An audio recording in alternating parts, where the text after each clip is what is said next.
Please click like and subscribe and that little notification bell for the next episode. We're at the filling station right now talking to Vern. Now I want to tell you, Vern built Route 66. That was in the fall of '44. They were working from the Mackinac south on the southbound lane. It was in the fall years. They had to move the Mackinac River. It was rerouted farther west because the original Mackinac come too close to the northbound lane that they didn't have room to put the southbound lane in. They moved the river.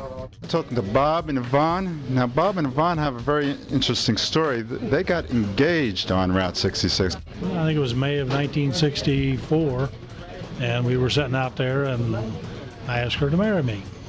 Just like that? Over a pizza burger, I think. We're at the Oasis. The Oasis. Oh, the Oasis. On Route 66. I'm talking to Al right now. He's going to tell us a little interesting story about Route 66. What do you got to say, Al? Well, my dad worked a little bit on it at that time, and I bought gasoline at the curb down here. There's a big curb, 14 cents a gallon. Wow. I had an old single-cylinder motorcycle that rode down that road just a wheel at about 40 miles an hour. What was the brand of it? Harley Davidson. Oh, single-cylinder Harley. Oh, yeah. We have another story on Route 66. Vivian actually got married on the route. First saw my husband, I went into a ball game out here at the old ball field. And the next year I was down to a dance at the old Sunny Slope in Bloomington. And he was there. I was visiting some people down there later that year. And he came over there and he said, "Got something for you." He handed me a marriage license. We went up to Just a Piece on Old 66 at Towanda and got married at 7 o'clock at night. We were married 32 years and he passed away. But anyhow, here's the marriage license. This is the original marriage license. And I didn't, he got it on Saturday and I didn't even sign for it till Monday. We got married that night, 7 o'clock. Standing here with Bill and Lloyd, they're going to give us a little Route 66 trivia. Well, I've lived along Route 66 most of my life. What was the first gas station there ever was? The first one that was in town that I know of was at a private home down here, and a guy named Ross Harmon had a shop there, and I think the tanks are still in the ground. Wow. The word on the street up in Chicago was that this road was had some 100-mile-an-hour curves in it. And they come down from the north and they'd go around that curve, and a lot of them didn't make it. I saw 2 or 3 turn over around there when I was working my dad's station. Another story was that Al Capone was the one that was building this, the motel that he's showing a picture of now. It was made for some of his people that run from St. Louis to Chicago, Springfield, or wherever they had business. And that was their stopover. They go to these little cabins and either hide out or stay all night. We're talking to Lloyd right now, and Lloyd's going to share a little Route 66 trivia with us. And my grandfather owned a garage up on Main Street, and he had a gas station right on the main drag up here. How long ago was this? Well, it was a long time ago.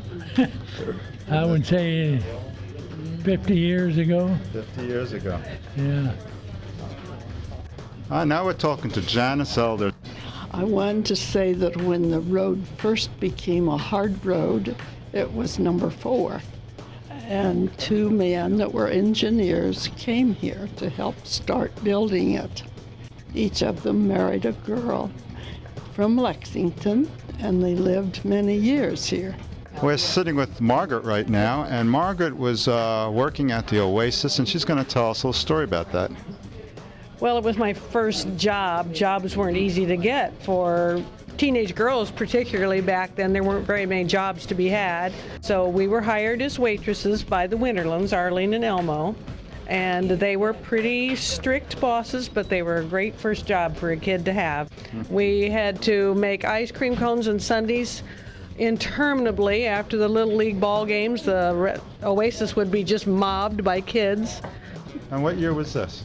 Oh, it was probably '63. I worked there 2 years in high school, and then I worked for the Winterlands for 2 more summers. There was a fellow here in town that that used to tell the story about being a bag man for Al Capone.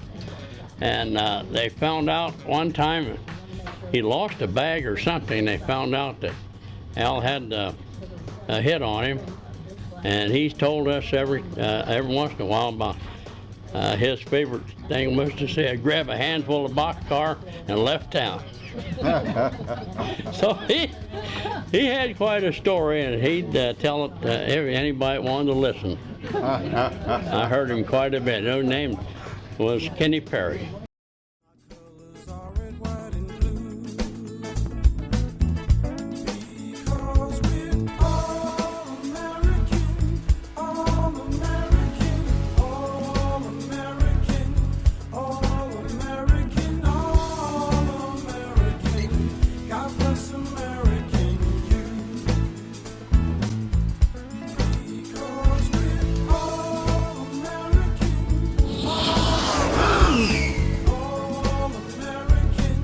Oh